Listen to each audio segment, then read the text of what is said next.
Participate, engage, speak out, use your voice to be an effective advocate. The Voices in Advocacy podcast examines the diverse landscape of advocacy, exploring the ins and outs of building influence, driving change, and creating champion advocates. It's now time for the Voices in Advocacy podcast with your host, Roger Rickard. Hello and welcome to the Voices in Advocacy podcast. I'm Roger Rickard, president and founder of Voices in Advocacy, where we work with organizations to inspire, educate, engage, and activate your supporters by turning them into effective, influential advocates. And this is the podcast dedicated to the art of advocacy.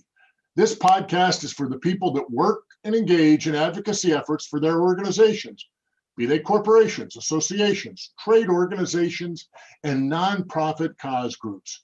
If you are one of the people that work to build grassroots advocacy and grow your community of advocates, then you are in the right place. Hey, we're proud to welcome Rap Index as a sponsor to the show. Let's face it, today's advocacy arena is just plain noisy. Organizations are stretched. You need every advantage to make sure your issue gets the attention it deserves and your voice heard. The Rap Index is the best way to do just that by finding your stakeholders' relationships and engagement power.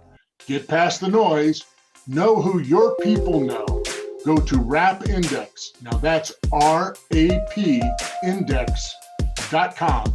Tell them Roger sent you for a special offer. Now let's get started. In today's episode, we meet Robin Troutman. Robin is the Deputy Director at the National Association of Councils on Developmental Disabilities, known as NACDD, where she specializes in organizational management, events management, member engagement, and advocacy. Robin has over 15 years experience in the nonprofit sector. She received her bachelor's from Binghamton University and her Master's of Management from the University of Central Florida. Robin, thank you and welcome to today's show. Thank you so much, Roger, for having me. Oh, it's so great to see you again. And it's been a while, but it's good to see you. Yes. Wish it could be live and wish it could be face to face. That we do. We will get to that day again, won't we? Well, I hope soon. It looks like we're trending the right way now. It sure does. So as we begin, can you explain for the listeners what the National Association of Councils on Developmental Disabilities is and what you do? Sure. So the National Association, NACDD, is the national office for the 56 state and territory developmental disabilities councils. So we have a council in every state, plus Puerto Rico, Washington, D.C., the Virgin Islands, American Samoa, Guam, and the Northern Mariana Islands, so our territories. And these councils are federally mandated and federally funded by the U.S. federal government. And they work to ensure that people with intellectual and developmental disabilities are able to live and work and play and be educated in the community of their choice, rather than be forced into congregate settings or institutions or group homes or anything that they don't want to do, but to be fully inclusive into their communities. So each DD council is made up of 60% of their members are people with intellectual or developmental disabilities or their family member. And other members of the community. And so NACDD, the national office, works to provide education, advocacy efforts, and of course, because the councils are federally funded, we are able to lobby to the federal government on their behalf. So, and you represent the full spectrum, don't you, of disabilities? Or primarily? We yes and no. We focus on intellectual and developmental. So what those are people that have been diagnosed from either the age of onset of as birth up to age 23. So it wouldn't be Okay. a person who maybe unfortunately was in a ski accident or a car accident and is now unable to walk freely. But so we would, we do work with groups that support those people, but we really focus on those individuals who maybe have Down syndrome or cerebral palsy, autism, some learning disabilities, and things that are developed mostly at birth through the age of 23. Great. That was a good distinction. So thank you. Thank you for sharing that. So what are some of the key issues? You said that you could advocate at federal level. So what are the key issues and priorities that confront the people with developmental disabilities, their families, and what do you do on their behalf? Sure. So as I'm sure a lot of people know, there is a lot of stigma still around what a person with an intellectual or developmental disability can or will do. And, just like with everything, it is individual based. So there shouldn't be any barriers for an individual to be able to go to school and be in a classroom with his or her peers.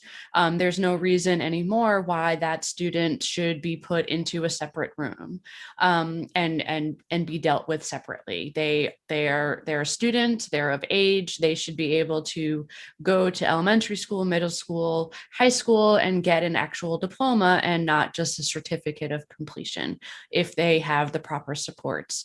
In addition, there are plenty of people that are older with intellectual or developmental disabilities that want a job, and they want an inclusive job and not just filling stuffing envelopes, and they want to be paid at least minimum wage. There are still many places and states that allow for sub-minimum wage, and we, as the national office, are working very closely to remove the federal allowance for sub-minimum wage, which, there are some people that get paid 30 cents to the dollar as opposed to. That's shameful. It's shameful. It is. I mean, and they are working just as hard as anyone else. So at least give them, I know there's a whole debate on what minimum wage should be, but at least we should all be on the same page that everyone should be paid at least minimum wage. Yeah. And we need to do away with sub-minimum wage. But, major organizations and corporations, they need to hire people with intellectual and developmental disabilities. It's better for the person, it's better for the organization, it's better for the coworkers to help reduce that stigma around people who may be on the autism spectrum or have Down syndrome. There's no reason why people should just assume that they can't work when there is more than enough evidence to show that they absolutely can. And then they should be able to live in their own home if they want to, with the proper supports and are able to. And there shouldn't be segregated communities of people with intellectual and developmental disabilities. So we work with our partners with a number of coalitions to tell states and the federal government that community living is best. But it is also individualized. Just because it works for one person doesn't mean it's going to work for every person, but as long as they have that option, that's what we promote, is the ability for that option. It might be a good time for me to share that I had the wonderful opportunity presented to me to go ahead and keynote at your national conference on right before a hurricane too. Oh boy, was that a crazy day in the room. That was a crazy day. But the wonderful thing, the reason why I wanted to point that out was the warmth from your members. It was just a glowing, wonderful experience for me to be around them, to chat with them, to share experiences with them. And they share their experiences with me. These are just wonderful human beings. And I think that they need to be included much more so into the community than some places hinder them from their ability to do that. Yeah. So do you solicit input then from your 56 member councils regarding these priorities, or do they We help? do. We do. The councils were formed with the idea of community living. When the Developmental Disabilities Bill of Rights and Assistance Act was first implemented, it was on that founding principle that people should be living in the community, mostly to deinstitutionalize. We didn't want these large institutions, which were well known to have a number of issues. And so we wanted to move people away from that and into the community. So yes, the DD councils throughout the country really do promote the importance of community living. And so we work with them very closely, as well as other disability organizations, to collect information, what's happening in the state, what are people experiencing. Like you said, it's the best way to promote and advocate is to learn from the people that are living the experience. And so we ensure that we're, whether it's for an annual conference or it's a blog post or just to have a conversation, or our CEO is going to Congress to meet with them about the importance of the DD councils, hearing those stories and receiving information from the councils themselves are really what makes our organization really unique and in my opinion, just different, because we have that ability to hear from people with lived experience directly. That's right. You have the wonderful ability for them to tell their story, and they do it in an absolutely wonderful way. Are all of the councils, I don't know the answer to this, are all the councils part of government? I know dealing with some of the states that I've dealt with, it's usually through the governor's office. So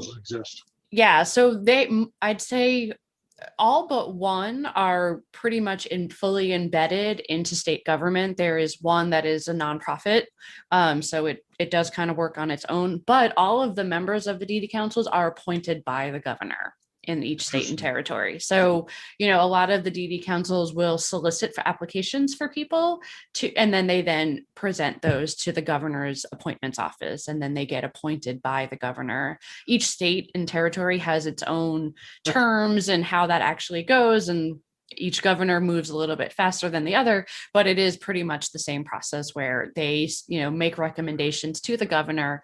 And then, yes, they are embedded within the state, which does cause its own, concerns, because state government versus it is very, yes, uniqueness is probably the more diplomatic word, because, they are federally funded, but they sit within state government. So there is a lot of rules and maneuvering that needs to be done. But some might call that red tape, huh? Well, we could call it that. Bureaucracy, I guess, is another word. Government in action. Oh, Yeah. yes. So here's a question I ask all of my guests. What is the first thing that comes to mind when you think of advocacy? I think of stories. I think storytelling. Interesting.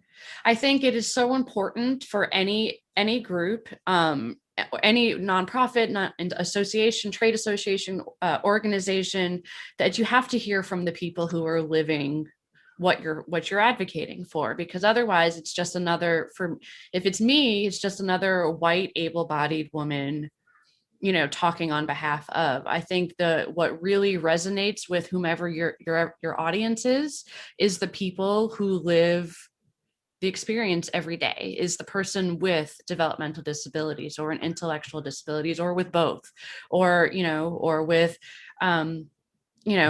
just whatever it might be. I think you have to hear from the people themselves, and I think that's what makes the DD councils so unique, is that 60% is made up of people living the experience. And so living the truth, and that really resonates. And whether we're asking Congress to move forward on a piece of legislation, or we're working with the administration in the Department of Education on some regulations, if they don't hear how something current is affecting the people, then they don't know, and they're not going to make a change. So we always like to ensure that whatever we're doing, we bring in those voices of of the people You know, to tell the story.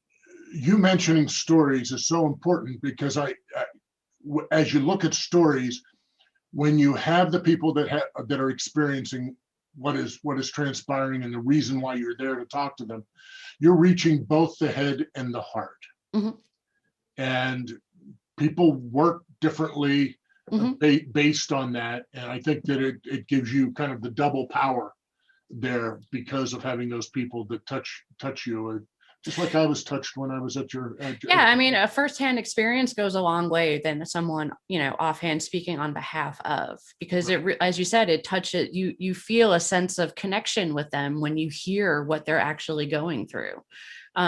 Just like what's happening in Texas with, just seeing the videos and the pictures, it brings you, the audience, to a different level than just, oh, the weather is bad, without hearing and seeing how people are affected by sub-minimum wage, or being forced into institutions or group homes, or not having, a full, education because of whatever reason. You hear that story and you're like, oh, okay, I see now what that impact is. So how many people, with your research, how many people fit the description of what you're talking about with developmental and intellectual disabilities in the U.S.? In the U.S., that number has changed. It's about Guesstimate. 13. I might be wrong on that. 13 million. Um, I didn't mean to put you on the spot. That's not the issue. I mean, there's 61 million people, adults in the U.S. with some form of a disability, but how many develop? Okay. Well, so I mean, I think that would shock most people. I think it would, yeah. To know that 61 million out of approximately 325 million. And I think it's 6 million with developmental disabilities. Okay. Yeah. So it's about 10%, 10% of the 60 million with disabilities. It's 6 million with developmental. Okay. Wow. Those are some big numbers, though. It is. Very big numbers. I mean, a lot has to do with, just as with anything, we have more testing and we have more, ways to, to see what the spectrum is. And the word spectrum is really important because not everyone is the same. A person on the autism spectrum is not going to be the same person as their neighbor on the autism spectrum. So I think when it comes to even disability or developmental disability, the word spectrum is so important because it helps people to see that, again, not everyone is the same just because they may have the same diagnosis. Yeah. And I think that helps. And you don't want to lump them into all one bucket. Exactly. That's not fair to any one of them in any of the buckets. Exactly. So your organization, the NACDD, tackles self-advocacy. Now, talk a little bit about being a self-advocate, and some may not really understand what that term means. Sure. So self-advocate, and it kind of goes back to what I said about storytelling, is the person with the lived experience. Yep. A self-advocate is a person who advocates for themselves on behalf of themselves and people and others. So we have a number of people, and some people don't like the term self-advocate, but they prefer advocate.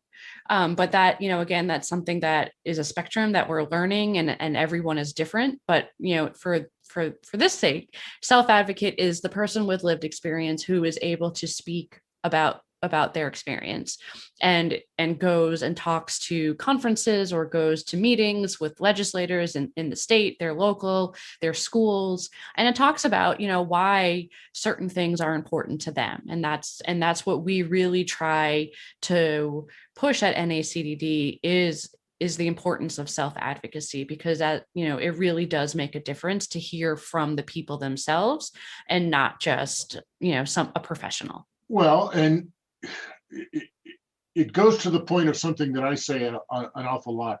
If you're not willing to stand up and speak out, who should be? Right.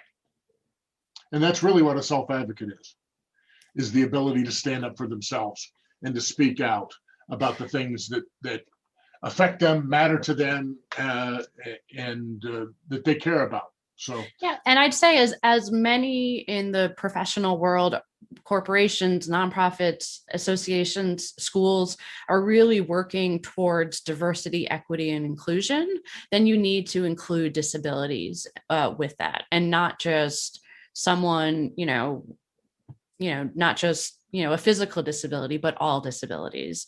And that is a huge part of this new push towards diversity, equity, and inclusion, is to ensure that you're also including people with intellectual and developmental disabilities. so how do you find additional advocates? So that's what we use. I mean, that's what the councils are really good at. And they have, obviously there's the people on their council themselves, but they also, within the states, they have self-advocacy organizations. There are a number of amazing state-led organizations. There's diagnosis specific organizations. There's the Autistic Self-Advocacy Network.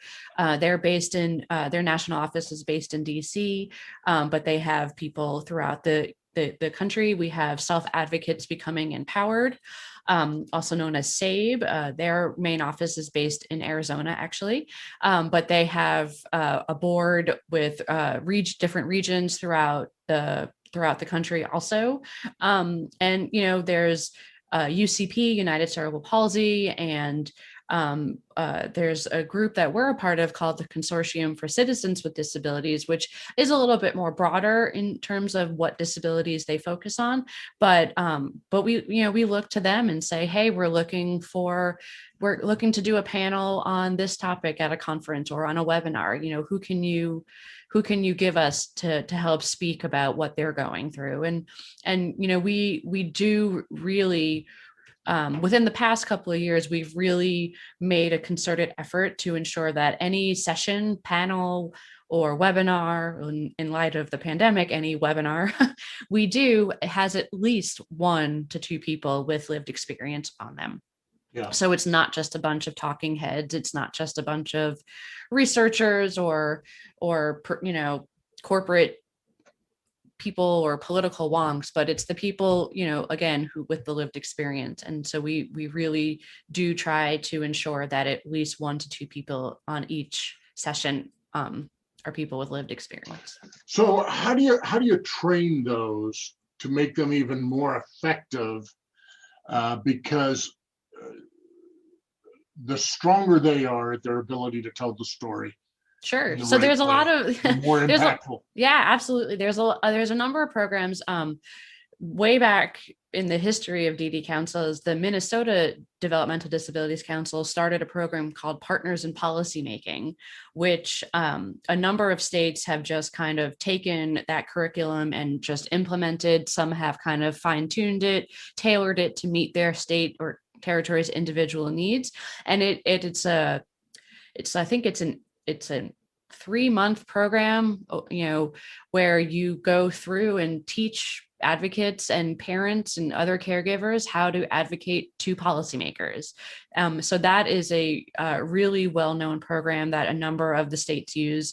There's also a youth partners group, which kind of does similar to like Model Congress in schools, also does for people with younger people with developmental disabilities, and kind of teaches them in at a different level before they get to the wider partners in policymaking. And then, we work with other organizations that do specific training for people with intellectual and developmental disabilities. There's a group called Elevatus that does provides training for people with developmental disabilities on how to be sexual educators, because sexual health is a huge stigma for people with intellectual and developmental disabilities, but they're humans and they, have relationships just like everyone else. And so that group, Elevatus, helps them to talk about what they're thinking and what they're feeling and how to talk to others about that. So we partner with them. And then, of course, our own annual conference and working with our partners at annual conferences to kind of bring in these more formal training opportunities for the advocates. So what are the greatest challenges with your advocates trying to educate the elected officials? Is there a sticking point or a stumbling block that they get, or? Sure. I think for some it's technology. I think, because especially, we've seen with the pandemic and how everything has moved to virtual, broadband is a huge issue and not everyone has great access to the internet. So that is a major issue. So they don't have the opportunities as someone in Phoenix or in Washington, D.C. would have as some of the rural areas. So that is a major issue. Also, just there are many people that have their own technological needs. There are some people that may need a soundboard to help them speak. And sometimes that doesn't always come through via the phone or just with the policymaker legislator's office doesn't always have the equipment needed to make that work. Or, with webinars, we need captioning and we need ASL interpreters. And, it's not cheap, but we need to provide this accommodation and this service to people so that they are included. And not all legislators are moving towards that they have to do that, which is, good. We had, the new administration now has ASL interpreters at all of their press briefings, which is so important. We saw in the Super Bowl, during the national anthem, there was an amazing ASL interpretation of the national anthem. And this is the stuff that we need to see, because people who maybe don't use their vocal cords still use their voice. So, and I think that again goes back to some of the stigma of, assuming that people who do not speak with their voice box, they still speak, and they still have something to say, and we need to hear them. Absolutely, unequivocally. Your people need to be heard, and you, the folks at NACDD and Robin do a great service on behalf of them and on behalf of the 56 councils throughout the states and the U.S. territories. Robin, is there any final thoughts that you have or anything else that you'd like to add today? Sure. I mean, we're always looking for people we haven't heard from before. We have our pool of advocates that we love to talk to and have them share. But we know there's 6 million people with intellectual and developmental disabilities in the U.S. We have not heard from all of them, and we want to. So if you have any people that would be good to serve on a DD council or would be good to speak about their experience at a conference or on a webinar, we'd love to hear from them. We're always looking to expand our pool of people that we talk with and share and have share. So, you can definitely so how share that. Can people reach out to be able to do that? Sure. So you can definitely take a look at our website. It's www.nacdd.org. On that website, there is a page that has all of the state DD councils and territory DD councils contact information, but you can also reach us at info@nacdd.org, and we'd love to hear from you. Oh, that's wonderful. And I'll put all that information in the show notes, so that people can reach that contact information there. Well, that's a wrap of the interview today. A great conversation we had with Robin Troutman of the National Association of Councils on Developmental Disabilities. Robin, thank you so much for being on the show. Thank you so much. I appreciate it. All right. So now it's time for a quick advocacy engagement tip. Now, today's tip is what we know from past lessons if advocacy engagement and activation is decreased. If you step away, what happens? You cannot get much support if people don't know you exist.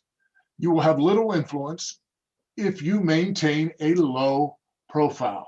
Conversely, with a low profile, you'll get little influence.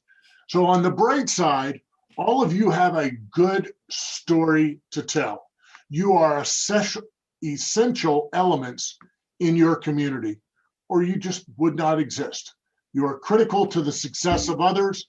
So please tell your story, just like Robin used that as the best thing that she thinks of when she thinks of advocacy.